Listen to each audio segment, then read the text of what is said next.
information governance, Caldecott.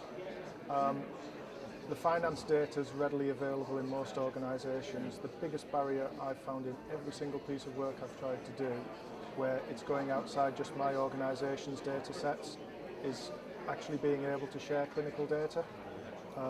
And that Caldecott barrier, getting NHS Digital involved in the whole data sharing. So if you look at one particular project, you'll find you have to write a data sharing agreement for that specific project. It's then not translatable if you just want to tweak that project. So that whole national data sharing agenda, I think, is absolutely pivotal. Nationwide PLICS, it's going to be the comparison between entities.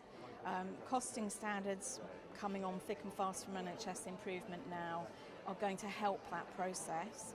We need to make sure all the technological systems can keep up with that. But we also really need to make sure our directors in each organisation understand the importance of it and help you as costing professionals, or help the teams that are using the data to understand how important it is and how useful it is. So I think that's a big barrier at the moment, is not having senior engagement, clinical support, but getting over those hurdles will really help to promote costing in the future. I think, and it's come up in a number of the presentations, in some senses the system is so busy. Everyone's working crazy hard under very difficult circumstances, and so changing practice is not necessarily something that people are really thinking, yeah, I've got lots of spare time to sit back and think about this. Yeah. And so I think it's, again, focusing on the small steps. You know, the idea of where we need to go as a big transformation, it's a really daunting task, but, you know, focus on, well, I may not be able to transform my costing system tomorrow, but I can make this bit work better, I can engage with these clinicians to make these patients better off. And so I think probably the biggest barrier is to kind of not worry so much about the really big picture and just take those small steps. The biggest barrier is that we're not talking about it. We're still looking at it as a production process. Have you got PLICS? Nobody says, does your PLICS add value? It's not the what, it's the why. And that's the barrier. We haven't solved the why to clinical colleagues, many of whom may not be interested. Who says controversially? Why they should be. Absolutely, absolutely. We all have a responsibility to say, do we invest more in cardiology than in other elderly, frail conditions?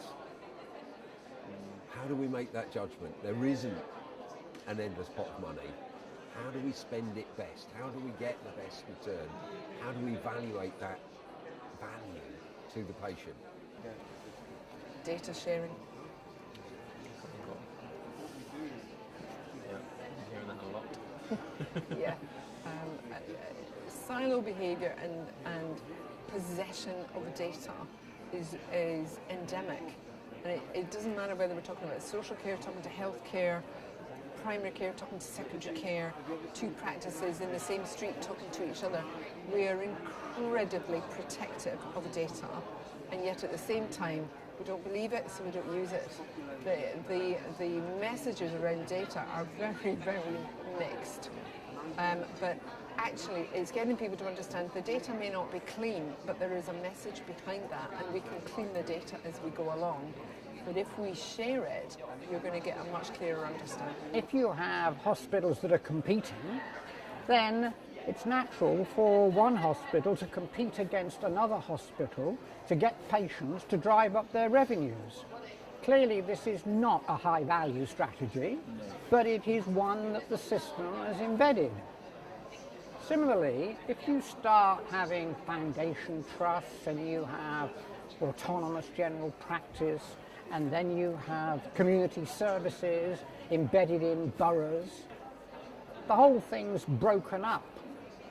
The patient, of course, moves not exactly seamless, because it's very difficult for the patient to move across the systems, but they move from one to the other. They carry their heart failure or their epilepsy or whatever it is through the system, but each time they come to a new bit of the system, that bit of the system may not be talking very well with the other bits of the system, and that particular bit of the system may not be incentivized by the flows of money to collaborate.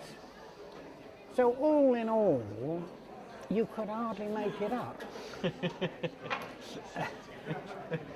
But here we are, and one would like to see it move in a better direction, and understanding value.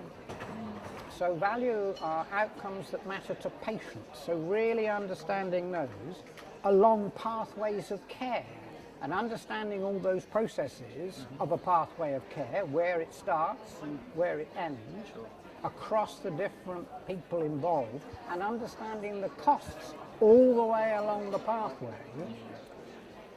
If you really lay all that on the table, maybe we can get sufficient collaboration to change a lot of these pathways,